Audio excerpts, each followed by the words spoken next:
Olá, meus amigos, de volta com o programa Admirável Mundo Novo. Hoje meu tema é falar sobre peregrinações. E o que é isso? São viagens, geralmente a pé, que as pessoas fazem pelos mais diversos motivos. Alguns fazem por motivos religiosos, alguns fazem por aventura, outros fazem por curiosidade ou para assumir desafios para ver se eles são capazes de percorrer longas distâncias, vencendo obstáculos. Outros vão para adquirir cultura, mas o verdadeiro peregrino, ele faz uma peregrinação a diversos lugares, motivados pela necessidade de fazer uma introspecção.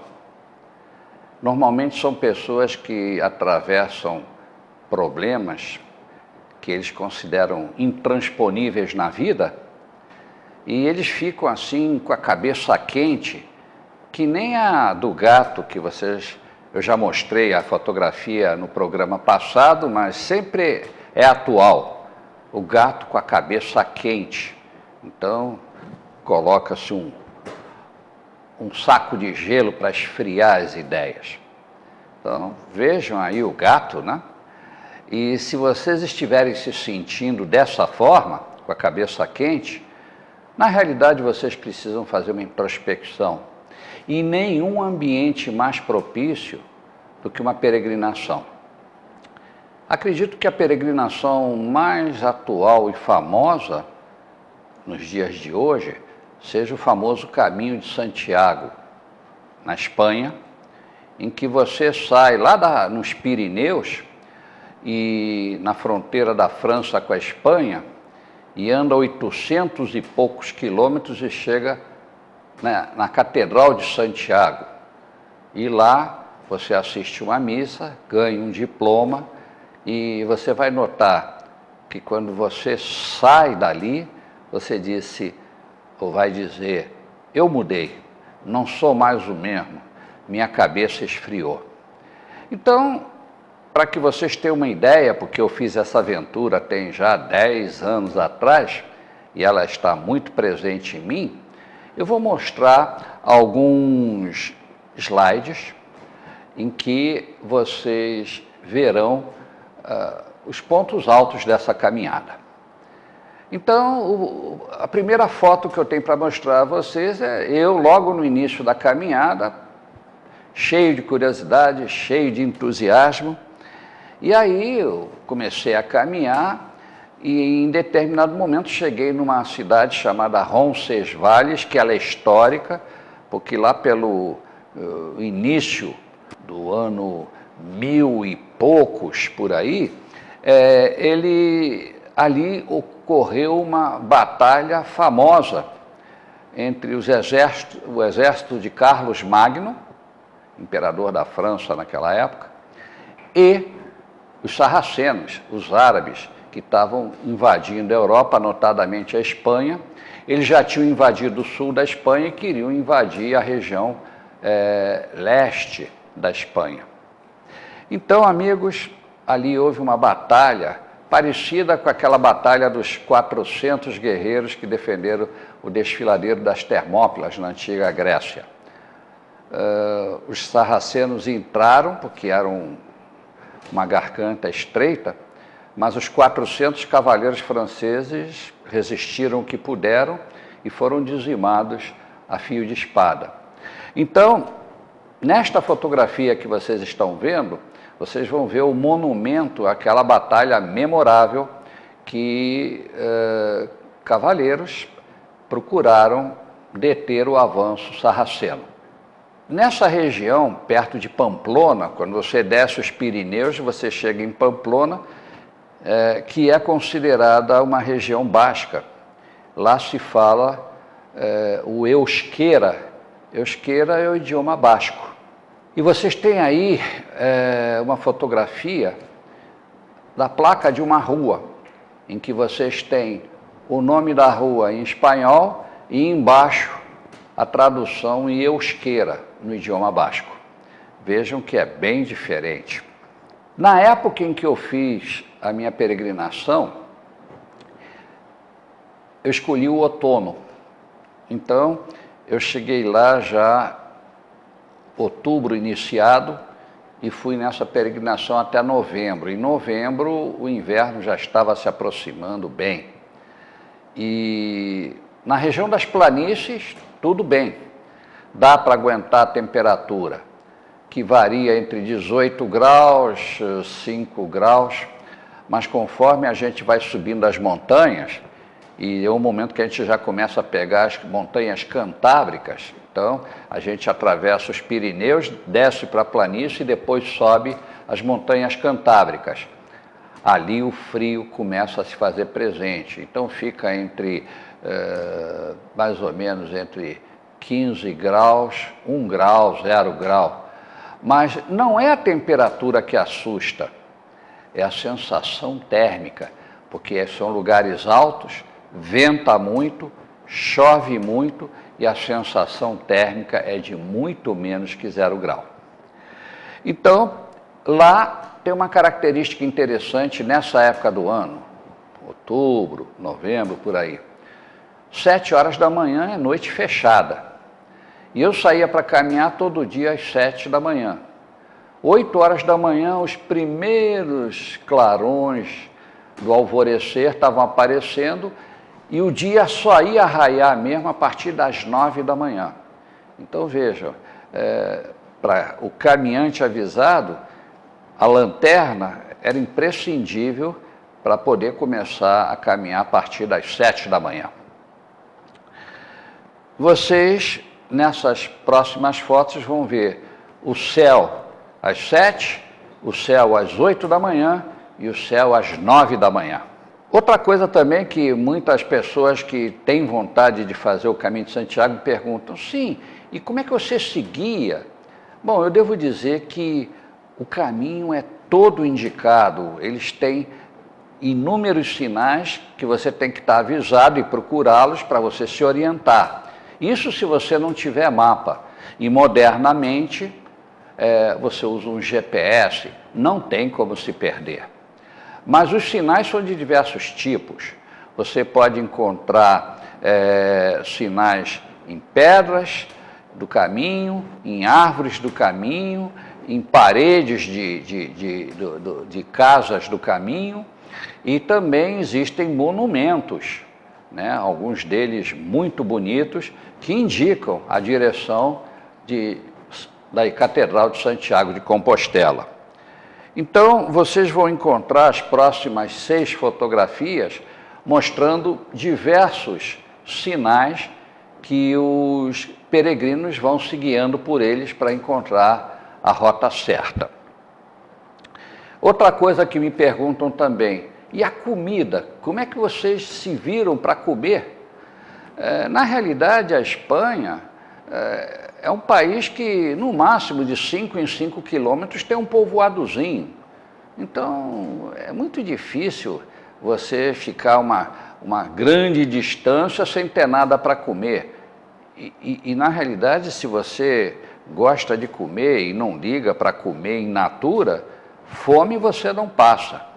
Então, veja, vocês atravessam campos de fazendas, de plantações, que estão cheios de azeitonas.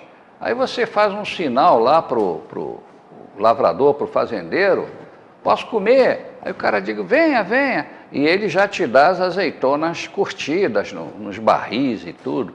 Aí ele manda você encher a mão, bota num saquinho plástico e aí ele te deseja o boa viagem em basco, né? E você agradece e segue, e não paga nada, né? Então, azeitonas, vejam as fotografias das oliveiras. E também plantações enormes de pimentões. Lá, pimentão cai muito no gosto da cozinha espanhola. Também, eles têm um pimentão diferente que eles chamam em espanhol de pimientos de piquilho. O que é isso? Olha, lembra, né, a pimenta, só que é mais leve, mas mesmo assim, se bobear, é meio ardida. Mas você faz aquilo frito, é gostoso, é muito gostoso. Lá para tudo se usa azeite de oliva. Também, na época da colheita, que é pelo outono, eles enchem caixas e caixas e caixas de pimentões, que são vendidas rapidamente. Por quê? O pimentão, com o tempo, ele vai se desfazendo, ele apodrece. Então, eles têm um costume de fazer fieiras de pimentões e colocarem os pimentões pendurados nas janelas. E daí, aquilo seca e eles guardam na despensa. Também uvas. Você encontra parreirais de tudo quanto é lado, porque a Espanha é notória produtora de vinho. Aí, outro slide. E também setas. O que são setas? Cogumelos. Os campos da Espanha são cheios de cogumelo, mas atenção, tem que saber quais são os cogumelos, que tem que são muito venenosos. E já morreu gente por causa do veneno das setas, dos cogumelos. Vinhos, a dar com pau. E se você chega numa cidade grande, tem casas especializadas em vinhos. Como também, se a cidade é grande, que você atravessa a cidade durante o caminho, você vai encontrar self-service. Você compra ali, faz seu almoço, a sua janta, comprando no self-service. E vocês vão encontrar aí fotos mostrando a qualidade do atendimento do self-service. Também eles têm lá fiambrerias, que são casas especializadas em embutidos, presuntos, chouriços, morcelas, salaminhos, salames, etc. E, principalmente, eles têm o presunto espanhol, é muito bom. E eles têm um que é o rei dos presuntos, chama-se o Pata Negra. É esse slide que você está vendo aí numa vitrine, que é a coxa toda do presunto ali. Muito bom. Vamos para um intervalo e já voltamos. Não saiam daí.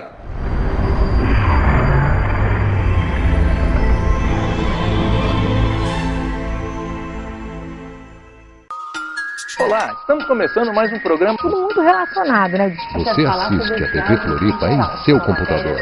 Basta digitar www.tvfloripa.org.br.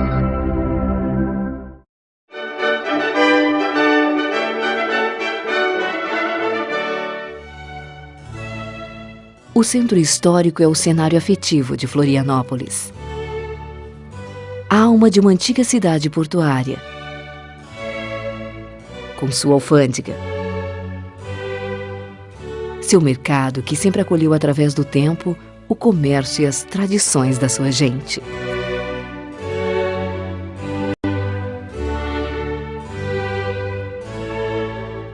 Construções de formas inesquecíveis para seu povo, como o antigo Miramar. Para todos nós que aqui vivemos, a cultura e a história da cidade se apresentam a céu aberto. Da Fundação Cultural Franklin Cascais para a nossa memória.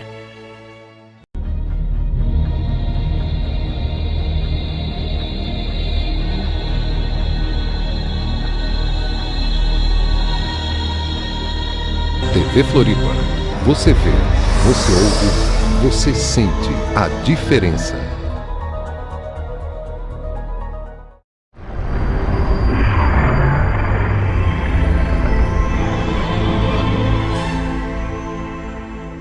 Ok, amigos, estamos de volta falando sobre a peregrinação do caminho de Santiago de Compostela.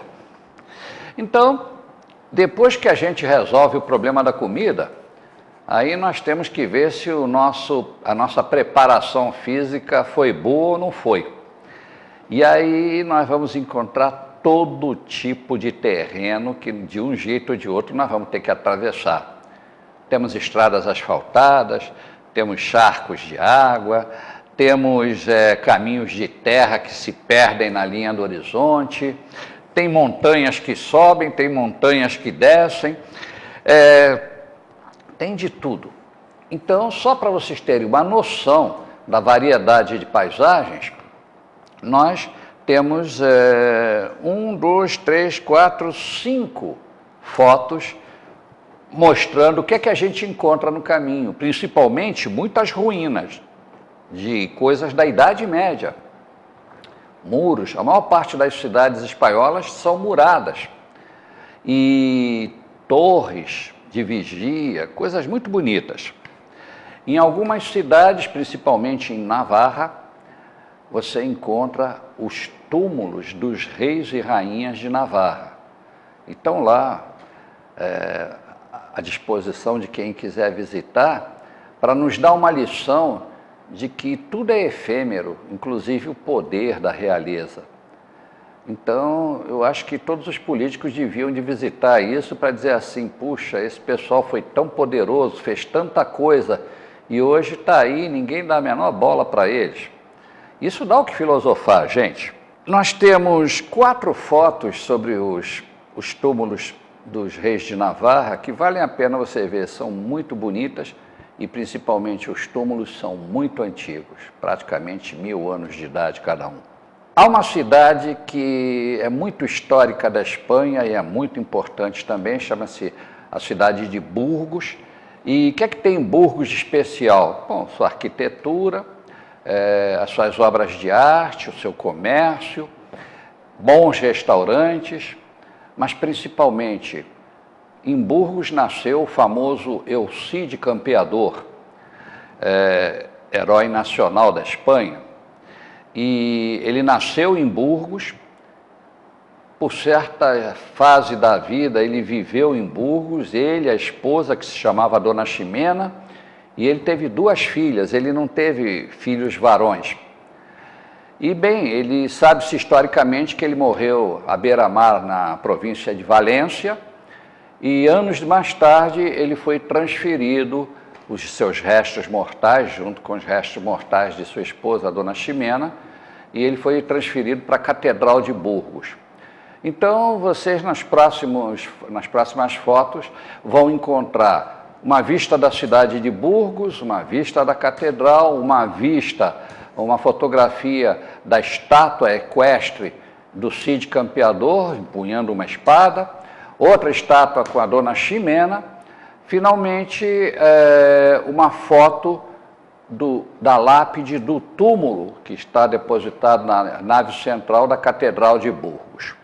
A seguir, vocês vão encontrar outro tipo de paisagem muito comum na Espanha, em que o pessoal, de manhã cedo, o pessoal começa a virar gente a partir das 9 da manhã, quando o dia aparece, e também há um costume da siesta, entre 2 horas da tarde e 4 horas da tarde, as cidades ficam totalmente vazias, não aparece ninguém, está todo mundo dormindo, descansando.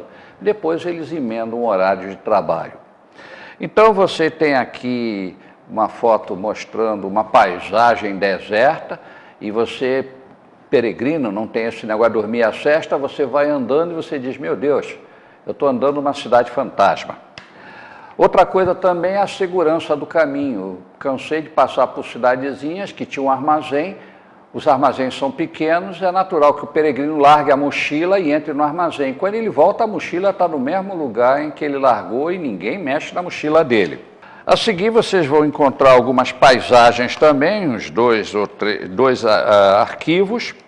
Finalmente chega-se à cidade de Astorga, muito famosa na Espanha, porque é uma cidade que foi fundada pelos romanos há mais de 2000 anos atrás e tem a característica de que o sistema de esgoto de Astorga, hoje mais ou menos com uma população de 400 mil habitantes, ainda é o sistema construído pelos romanos de esgotos e que dá para suprir tranquilamente a cidade de Astorga, sem poluição. Lá, justamente por causa da dominação romana, muita coisa lá lembra a antiga Roma. E eu me engracei com uma estátua em frente a uma loja de um centurião romano, aí eu me fiz fotografar ao lado dele. Vocês estão vendo isso aí agora. Outra coisa também que não dá para passar por Astorga sem provar é o prato típico da região, que se chama cozido maragato. Meus amigos, a gente quando anda muito vai com fome. Eu me lembro que eu comi e, meu Deus, eu saí empanzinado do restaurante. Come-se a dar com pau e é muito gostoso. Quando forem a Astorga, procurem. Também nas cidades a gente encontra estátuas de bronze no meio da rua, mostrando figuras típicas do povo espanhol. Eu estou numa cidadezinha ao lado da estátua de um leiteiro, carregando lá o seu tonel de leite que ele vende a granel.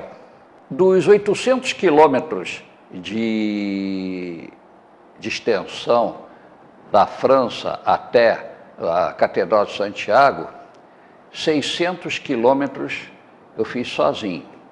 À noite eu estava no albergue, aí eu me sociabilizava com os colegas, mas normalmente eu caminhava sozinho.